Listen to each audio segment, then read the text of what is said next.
دیکھیں میں نے اہل تشیع علماء سے بڑے علمی دلائل کے ذریعے اس چیز کو ہائی لائٹ کیا، اس کے جواب میں انہوں نے گالیاں نکالی ہیں، مجھے ناسبی کہنا شروع کر دیا، تو مجھے تو کوئی پرواہ نہیں ہے۔ اس کی وجہ یہ ہے کہ جب ان کی پبلک میرے دلائل سنتی ہے تو وہ اپنے علماء کو کہتی ہے کہ یار اس بندے نے جو بھی بات کی وہ کتاب و سنت سے دلائل رکھے ہیں اور منطقی دلائل رکھے ہیں۔ جو شیعہ کا ترہ امتیاز تھا وہ کیا ہے کہ وہ منطقی آپ کو باتیں کرتے ہیں لاجکس کے اوپر، کتاب و سنت میں نہ بھی لکھی ہوں۔ اب میں چونکہ سارے فرقوں سے نکل کے مجھے پتا ہے کہ میں نے کس طریقے سے بات کو رکھنا ہے کہ ان کو بات سمجھ آئے۔ اب میں جب ویسے ہی بات رکھتا ہوں تو وہ جواب میں کہتے ہیں تیری پھوپھی بھی ناس کی سی۔ اللہ کے بندو، سوال گندم جواب چنا، یعنی وہ ہمیں کہتے ہیں کہ آپ کے سنی بھی تو یہ کر رہے ہیں، بھائی ہمارا کوئی لینا دینا نہیں بھائی کسی کے ساتھ، آپ ہم سے بات کریں۔ ہم نے ایک سمپل بات رکھی تھی کہ کیا رسول اللہ صلی اللہ علیہ وآلہ وسلم کا پنجہ بنا کر مولا علی نے اپنے گھر پہ کبھی لگایا تھا؟ حالانکہ اگر اس کائنات میں کوئی پنجہ ہے نا جس کی شبیہ ہونی چاہیے تھی، وہ رسول اللہ کا مبارک ہاتھ ہے، جسے اللہ تعالیٰ نے سورہ فتح میں اپنا ہاتھ قرار دیا اور کہا ہے نبی جب یہ آپ کے ہاتھ پہ بیعت کر رہے تھے، یہ تو اللہ کی بیعت کر رہے تھے، ان کے ہاتھوں پر اللہ کا ہاتھ تھا۔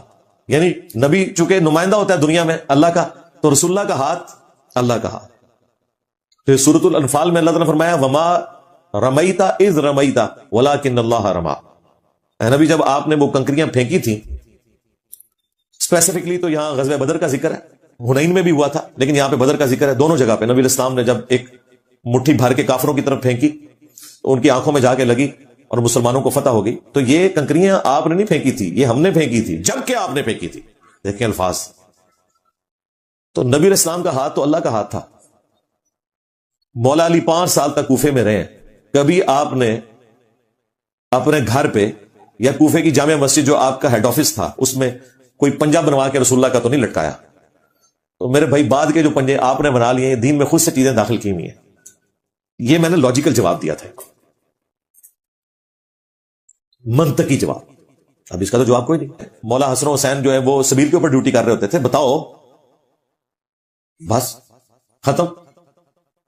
تو یہ میں ان کو اس لیے بات کرتا ہوں کہ دماغ کھولوں کہ جو کام سب سے بڑے عاشقان رسول نے نہیں کیا تو اسی شاہی کوئی نہیں جی۔ ویسے کرنی نے دانت توڑ دیے، اللہ کے بندو جھوٹا واقعہ، انہوں نے کہاں سے دانت توڑ دیے؟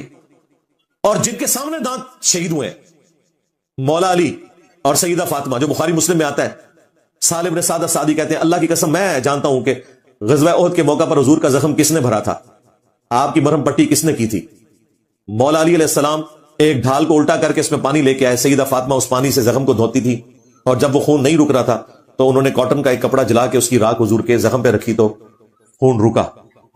مولا علی نے، سیدہ فاطمہ نے اپنی آنکھوں کے سامنے نبی اسلام کے دانت شہید ہوتے دیکھے، وہ خون دیکھا، اس کی مرہم پٹی کی۔ مولا علی نے اپنے دانت کیوں نہیں توڑے؟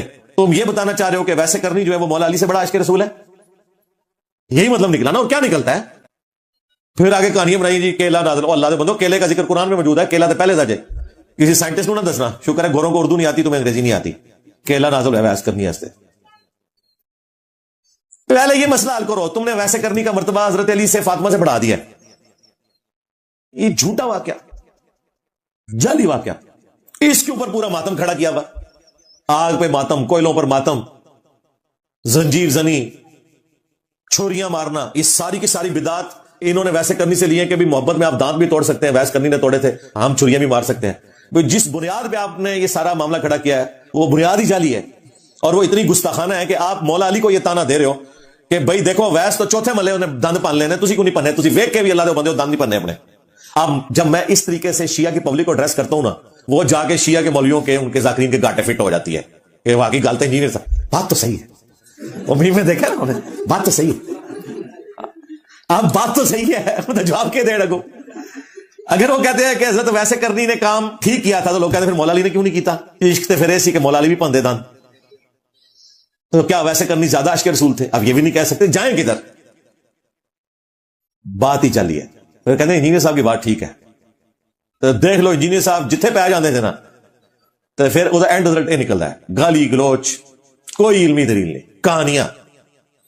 اللہ کا شکر ہے جو قرآن کے دعوے دار تھے انہیں میں نے قرآن کے دلائل کے ذریعے بات کیا، جو سنت کے دعوے دار تھے ان کو میں نے احادیث کے ذریعے اللہ کے فضل سے پچھاڑا، اور جو لوگ صرف لاجکس کے اوپر، منطق کے اوپر ادھر ادھر سے مثالیں، الزامی جواب، اینج ہوتا ہے اینج کیوں نہیں ہو گیا، انہوں نے پھر میں اینج اونج کر کے بھی لمحہ پا لیا، دیکھ لو ہے نا. بریلویوں نے تماشا لگایا تھا, دیکھو جی 2 گھر ہیں, 12 ربیع الاول کا دن ہے, ایک گھر میں جھنڈیاں لگی ہوئی ہیں اور ایک میں کچھ بھی نہیں ہو رہا, بتاؤ عاشق رسول کون ہے؟ اچھا ایک عام آدمی کہتا ہے یار باقی بات تو ٹھیک ہے, ایک گھر سے ڈیک چل رہا ہے, نعتوں کی آواز آ رہی ہے, جھنڈیاں لگی ہیں, عاشق رسول تو وہی ہے. آپ دوسرے بیچارے سہنے میں بیٹھے ہوئے تھے, وہابی بھی اور دیوبندی بھی. پھر میں بھی پہ گیا, میں کہا ادھر آؤ, آج باباؤں کے بابا تیار ہو جاؤ, ابو آ رہے ہیں. ہاں ابو جو آئے نا, ابو نے کیا چھڑ دے, یہ تو ربیع الاول ہے, 2 مہینے پہلے 10 محرم آیا تھا. ایک گھر میں مجلس ہو رہی تھی اور لوگ اہل البیت کو یاد کر کے رو رہے تھے اور اپنے زوم میں عشق اظہار کے لیے ماتم کر رہے تھے, اور دوسرے گھر میں کچھ بھی نہیں ہو رہا تھا, اور یہ میلاد والا گھر تھا جس میں کچھ نہیں ہو رہا تھا. اب بتاؤ میلادی ہو تم, عاشقان اہل بیت ہو یا شیعہ اہل بیت کے عاشق ہے؟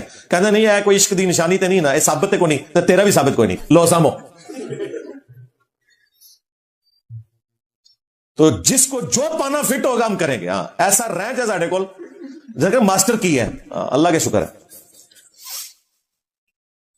10 محرم کے دن کالے کپڑے پہننا کیسا ہے؟ افسوس کی نیت سے نہیں, افسوس کی نیت سے نہ پہنے, ویسے آپ پہنے.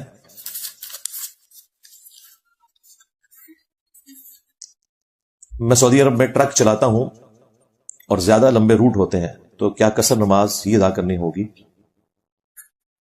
روم میں ہفتے بعد آتا ہوں. آپ موجے مارے جی, آپ قصر بھی کریں, آپ نمازیں جمع بھی کریں. میں تو کئی ایک ویڈیوز میں بتا چکا ہوں کہ جو ڈرائیور حضرات ہیں یہ تو بہت خوش نصیب ہیں, ان کو اللہ تعالیٰ نے ایک ایسی آسانی دے دی ہے کہ روزانہ نمازوں کو جمع کریں اور روزانہ قصر نماز پڑھیں. ہمارے یہاں جیلم سے پنڈی جو لوگ جاتے ہیں ڈرائیونگ کرتے ہیں, شام کو واپس آ جاتے ہیں گھر, ٹھیک ہے, پنڈی جائیں آپ, زور اثر کے 2 فرض پڑھیں, جس وقت مرضی پڑھیں, زور کا وقت داخل ہونے سے لے کے مغرب سے 20 منٹ پہلے تک, جب آپ کا دل کرے آپ نمازوں کو جمع کر لیں, 2 فرض زور کے 2 اثر کے. اور راستے میں واپس پہنچتے ہوئے اگر مغرب ہو جاتی ہے اور جیلم کی آپ حدود میں داخل نہیں ہوئے تو راستے میں ہی گاڑی روک کے 3 مغرب کے فرض پڑھیں, 2 عشاء کے پڑھیں. وتر پڑھیں تو اچھی بات ہے, اگر نہیں پڑھنا چاہتے آپ کی اپنی مرضی. اور روزانہ ایسے کریں, چونکہ آپ ایک ہفتے بعد واپس آتے ہیں. 19 دن کے اندر اندر اگر آپ واپس اپنے کمرے میں آ رہے ہیں اور کسی دوسرے شہر میں آپ گئے ہیں تو آپ کی قصر ہی ہوگی. اور ڈرائیور کی تو قصر ہی رہتی ہے کیونکہ وہ کہیں پر بھی نہیں رکتا, زیادہ زیادہ 2 یا 3 دن رکے گا. یہاں سے اگر کسی نے کراچی جانا ہے 1 مہینے کے لیے, ہے تو 19 دن سے زیادہ, لیکن کسی ایک جگہ پہ وہ 19 دن کے لیے نہیں رک رہا, تو 1 مہینے کا 3 مہینے کے لیے بھی کراچی جائے وہ قصر ہی پڑے گا. ہو سکتا ہے لاہور وہ رکے 1 ہفتے کے لیے, پھر اگلے کسی شہر 1 ہفتے کے لیے, کسی ایک جگہ کے اوپر جہاں آپ 19 دن کے لیے رکیں گے, صرف وہاں پہ نماز پوری ہوگی, باقی جو راستے میں آپ پڑھیں گے وہ قصر ہوگی اور جمع بھی ہوگی. موجہ مارو. کیا فرض نماز کے لیے اقامت کہنا ضروری ہے اگر اکیلے نماز پڑھیں؟ ضروری تو نہیں, لیکن افضل ہے, سنت عمل ہے. جتنی دفعہ آپ جماعت کروائیں اقامت کہیں. اکیلا بھی جب نماز کوئی پڑھے فرض تو اقامت کہہ لیں اور جماعت کی طرح نماز پڑھیں. اگر کوئی شخص جماعت سے رہ گیا, اسے جماعت نہیں مل رہی, کوئی اور بھائی بھی نہیں, تو اکیلا جماعت کروا لے. سورۃ نساء میں حدیث ہے, تیرے رب کو اس گڈریے پہ بڑا پیار آتا ہے جو پہاڑ کی چوٹی پر اکیلا اذان اور اقامت کہہ کر جماعت قائم کرتا ہے. اکیلا بھی جماعت. اب جو لوگ پہاڑ کی چوٹیوں پہ اپنے ریوڑ لے کے گئے ہوئے ہیں, اس طریقے سے مویشی چرانے والے جو لوگ ہیں, ظاہر وہ تو مسجد میں نماز نہیں پڑھ سکتے, انہوں نے تو وہیں نماز پڑھنی ہے, ان کی تو روزانہ پھر جماعت رہ جائے گی, تو وہ اکیلے جماعت قائم کریں گے. اس کا طریقہ یہ ہے کہ جس طرح امام نماز پڑھتا ہے اس طرح آپ نماز پڑھیں گے. اذان بھی کہیں, گھر میں تو اذان کی ضرورت نہیں, یہاں تو مسجد میں اذان ہو رہی ہے, گھر میں صرف اقامت کہہ لیں, اقامت کہیں, اس کے بعد اللہ اکبر اونچی آواز سے کہہ کے نماز شروع کریں. جس طرح امام نماز پڑھاتے ہوئے قرات کرتا ہے اونچی آواز میں, مغرب عشاء اور فجر میں آپ بھی اونچی کریں, اور زور اثر میں آہستہ کریں, اور تکبیر جو انتقال ہے ایک رکن سے دوسرے میں منتقل ہونے والی, وہ اونچی آواز سے اس طریقے سے پڑھیں تو آپ کو ثواب ملے گا. حضرت عیسیٰ علیہ السلام کا نزول کب تک متوقع ہے؟ یہ سائل الدین صاحب سے پوچھیں یا ان سے پوچھیں, وہ ہمارے جو اوریا مقبول جان صاحب ہیں. ڈاکٹر سرار صاحب زندہ ہوتے تو تیسرا نام میں ان کا لیتا. یہ سب لوگ بےچارے پوری کوشش کر رہے ہیں کسی طریقے سے دجال کو نکال لیں, امام مہدی کو بلا لیں, حضرت عیسیٰ علیہ السلام سے کوئی رابطہ ان کا ہو جائے.